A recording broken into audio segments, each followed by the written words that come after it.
Howdy, this is Jonathan Scott, John's D&D Vlog, episode number 62. This is my last episode on D1-3, I swear, right? Anyway, I'm more or less done with these 3 modules. I never thought it would take 6 episodes to cover it all. I'm glad it's done. It was fun to do, but I'm happy to see the light at the end of the tunnel as well. In this last episode, I'm just going to cover the little last bits and pieces about this module series that, for whatever reason, didn't make it into the first 5 episodes. Before I go on, though, let's talk a little bit about sandbox campaigns. As usual, as always, with these module reviews that I do, please, if you're a player, don't watch this because I'm going to be giving away stuff that will make your experience less fun. So please don't watch this episode any further if you're a player. Here's a book that writers Margaret Weiss and Tracy Hickman wrote back in the 80s. It's the Dragonlance Chronicles. TSR did something pretty impressive with it. They took the entire novel and turned it into a set of modules that your players could run through. These modules were actually quite popular back in the 80s. A lot of people really loved them. My friend talked about these modules with quite a lot of reverence. I've heard others praise them pretty highly as well. I did a module survey of my own a few years back. I just asked people what modules they loved and which they hated. I then compiled the data and made this chart. If you want a closer look at it, please check out episode number 21, the one on White Plume Mountain. Surprisingly, in my survey, a lot of people chose these modules, the Dragonlance modules, as ones that they hated. A lot of people said that the first one was good, but that they hated how the rest of them pushed the players around, even to the point where players were forced to make decisions that they personally would not have chosen to make. In short, they felt railroaded. Here's a good video from a guy who has a lot of good advice. I really like his channel, Matthew Colville. In this video, he does a really good job of explaining the values of a true sandbox campaign versus a campaign where the DM chooses to micromanage everything, also known as a railroad campaign. Please check out the video, it's worth the time. Anyway, back to the Dragonlance modules. The Dragonlance module set is kind of the quintessential railroad campaign. It's 14 modules and each one picks up where the previous one left off. So in other words, it becomes pretty important for your players to stick to the plan, which is kind of exactly the opposite of what a sandbox campaign is supposed to be. I think a module series like this could be a great experience if your players are aware from the beginning that from time to time the modules will take over their characters. I'm assuming that it would feel something like what happens in some video games where once some achievement occurs, the video game cuts to a movie and your players get to watch what happens to their character next for a while as he's escorted to the beginning of the next chapter of the story. People don't seem to mind that in video games. People get a little more touchy about it, though, in RPGs. Still, though, if your players agree to it at the beginning and are prepared for it, you can probably have quite a good time with these modules. A lot of people really loved them. So anyway, why am I talking about this? In my videos on GDQ 1-7, you may have noticed that I strayed from the script that was in the modules quite a lot. There's no Cthulhu mentioned anywhere in the modules. Grandfather isn't there either. Master Zot, nowhere to be found, right? So why did I move away from what was in the modules so completely? It's a sandbox campaign, and I'm in the campaign as well. The players get to do what they want. And as DM, honestly speaking, so do I. Because when all is said and done, I'm one of the players too, right? As DM, it's my job to create a scenario that will be entertaining for my players. I'd like to enjoy the experience as well, though. So to please myself, I added Fred's World stuff. To please the players, I added an Elder Brain and other things. I did a lot of stuff like that just to keep all of us more entertained. Also, these stories are old. A lot of people have been through these stories since they were first published back in 1978. Dragon Magazine voted this module series as D&D's best module series back in 2004. In other words, it's really well known, perhaps so well known that nothing about it might be a surprise anymore, or at least not for some players. So to make it more fun, I changed it. You should too, unless you're running it for a whole bunch of brand new players.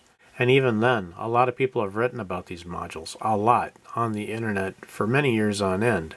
Some have even done YouTube vlog episodes on them. Hint, hint, you know, like me. In other words, be prepared. You really should change these stories so that your players can experience some surprises. There's actually one more reason to change modules as well. In a sandbox campaign, you have no idea at the beginning what will happen to your players along the way. You aren't going to know what level they will have achieved by the time they get to D1. You don't know what magic items they'll have. You won't know what spells they will have learned.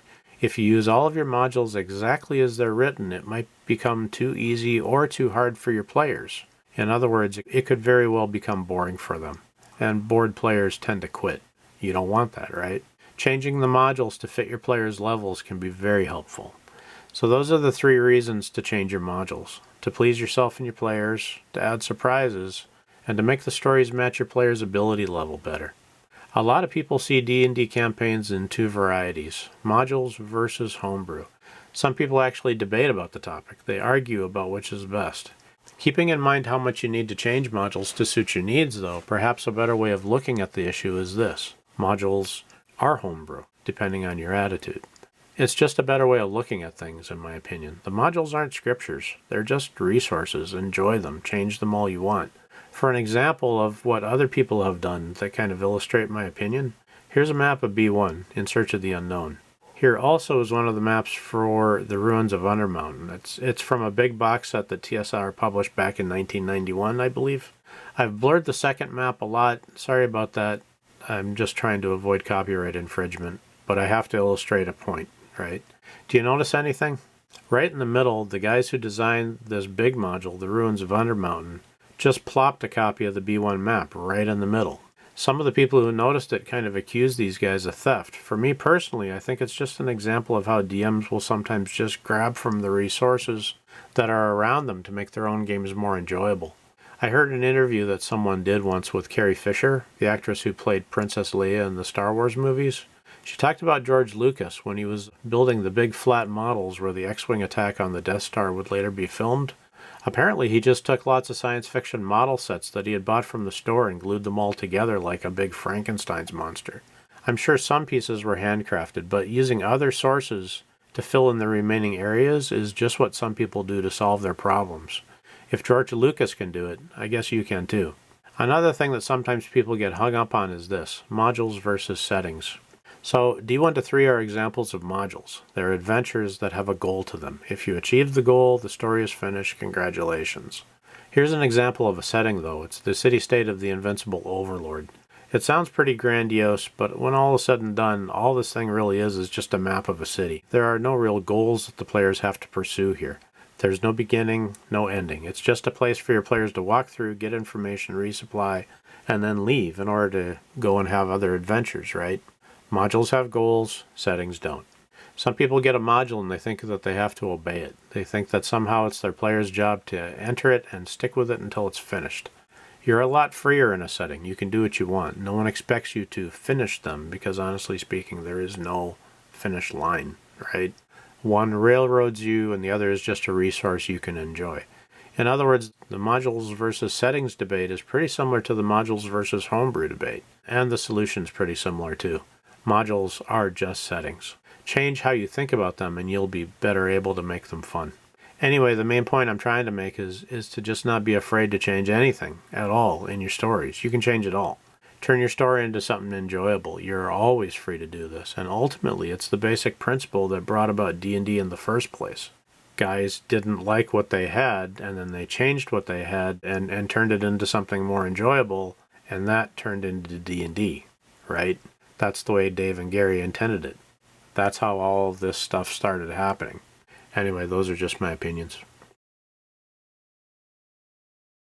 As I was running these modules, I had a hard time knowing how to run a beholder. It's the only monster I really had a seriously hard time with. I thought I'd pass on what I figured out about it. Beholders move very slowly. They have an anti-magic ray that will stop all magic that's coming towards that particular big eye, right? But how do you adjudicate that? What's fair? If the beholder is facing one way and someone lightning bolts it from behind, can the beholder turn around and stop it with its ray? If not, then why does it have such a scary reputation if it can be taken out so easily? The beholder moves slowly, but it has a flying maneuverability class of A. See page 77 of your 2nd edition Dungeon Master's Guide for more details on this. A maneuverability class of A means that it can rotate all that it wants and around. This means that any spell will be negated simply because the beholder has a 360-degree field of vision and can turn to protect itself as much as it wants. The one thing 2 wizards can do to deal with this is to synchronize their attacks. After players roll initiatives, I allow them the option to delay their actions if they want to. If the wizard with the better initiative times a spell right and manages to cast a spell at the same time as another wizard, the beholder can't turn fast enough to take care of 2 simultaneous spells, therefore one of the spells will succeed. For my campaign, the Beholder still ended up being a little wimpy. Higher level players tend to have pretty good saving throws, and a lot of the magic the Beholder can cast allows for saving throws. My players didn't really have a problem with the one they encountered. To make it harder, next time I might make it so that each eye can cast whichever effect it wishes. That might make it too hard, but that's what I'm currently thinking about. So I'm just going to go through the guides here. I'm going to actually go through them pretty quick. There's not actually a lot to say. It's just all the stuff that I thought I needed to collect in order to run the modules well. So Thaco lists, and this is just the one for D1, right? Descent into the Depths of the Earth. My advice, a lot of this is going to get repeated in the next two guides as well.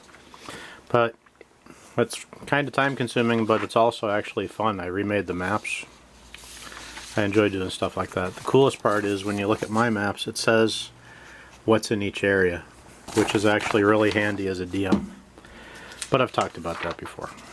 This version doesn't list what's in each area, and that's something that you could use in modules like, or when you play with, when you're playing online. Anyway, I'll just go through this fast. Single page version.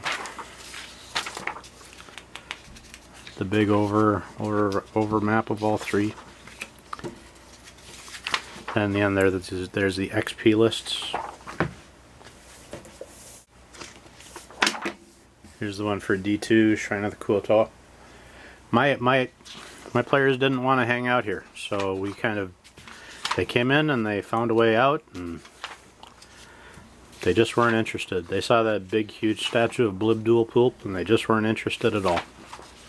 So we just kind of ran through this one.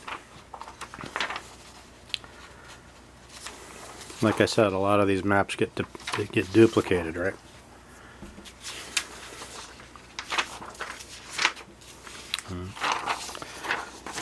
Big one of the temple, the shrine, I guess.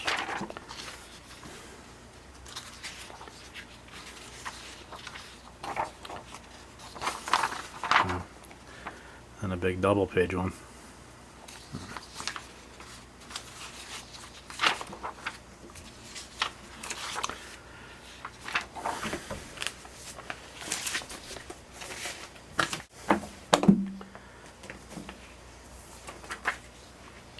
This is the one that took so much time.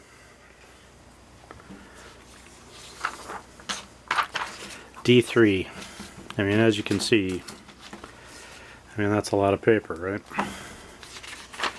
Basic advice.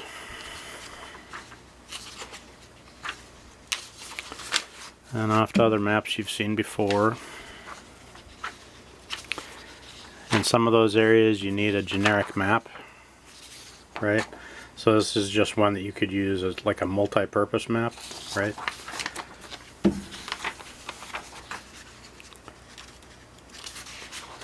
And then for like each area, right? It's a list of which building has which business inside of it. And then to help out the role-playing, each business, what's the personality of the people running the shop, right? So like the Northgate, sanely charitable. Number 29, candlemaker, sanely honest. It's just little clues that you can read and look at as you're trying to roleplay these things, so it's not the same thing in each and every business, right?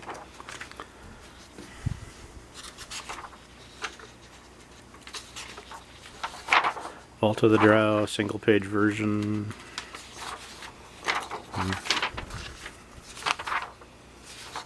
Double page version.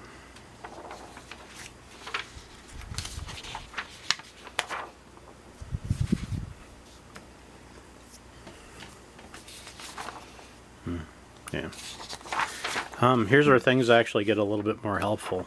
In this big map, Vault of the Drow, you don't know where your players are going to adventure. You don't know where they're going to go, right? And honestly speaking, when they get to that area, if you haven't done your research, it's too late. So you need to do all that stuff before they even get there. The Black Tower, the stone warehouses,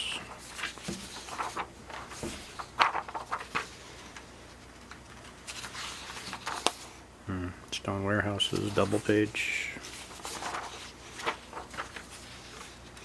I've got two of each, right? One's for the DM and then one's for the players. Okay, this is down in that little peninsula down on the south, not far from the Female Fighters. The Female Fighters Guild, I believe. The Female Fighters Sorority. Anyway, Security Sorority, whatever they call it. Society Sorority. I'm in too big of a hurry. I can't read the name right. But anyway, it just has a good look of the basic overland map. Female Fighters Society Gatehouse. Same thing, but this is what one of the towers would look like. Female Fighter Society Slave Barracks, Armory, and Smithy. Female Fighter Society Sorority Buildings. Female Fighter Society Main Building. So, 5 levels, a cellar, and a roof. A sample merchant villa, whatever you want to call it.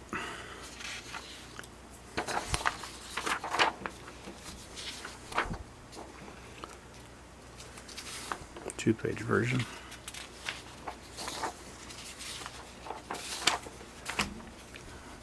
Second level, upstairs. Servants' quarters and prison. The Male Fighter Society overview. Thought it'd be interesting to have that big walkway going between all the buildings. Makes it look like a web. Male Fighter Society Central Building. 7, B, and C sample barracks and gatehouses. Here was the fun one. So Real High Sinla, right? So this one has, you need a magnifying to do this, but it says what each one is if you get up close and you read it. This is one for your players to look at, but honestly speaking, it's a lot easier to have this big one.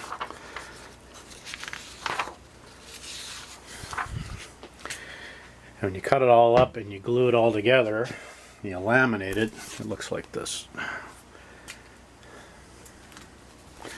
And that was the one for the players, and this is the one for the DM. It's handy to have.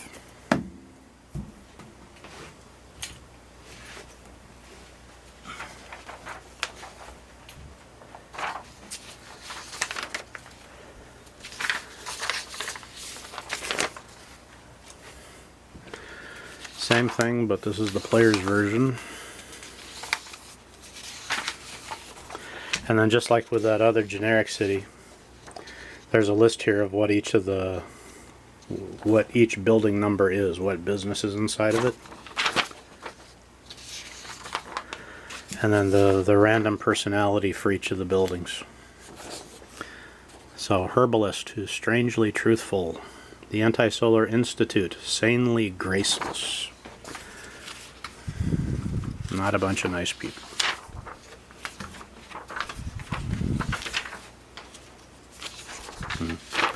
The Great Gate.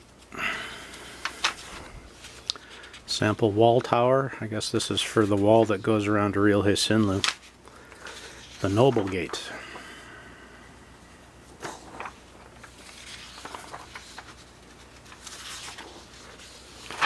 And one of the estates. So this would be like what the estate for the Isleserve family would look like. There's a constant gentle wind constantly blowing west, because this is where all the slaves live, and these guys don't want to smell them.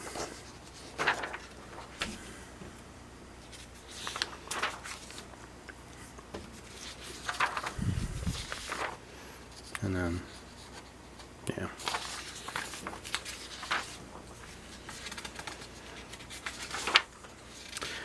So that's what upstairs looks like. And this is what the servants' quarters and the prisons look like. Fainal Oath. Talk about that more next time, I guess. And then there's Troglodyte tunnels, pretty far down south. in the Vault of the Drow. If you want a double-page version. And then all the XP lists. And this was the hardest part. You'd think drawing all the maps would be hard. This was the hard part.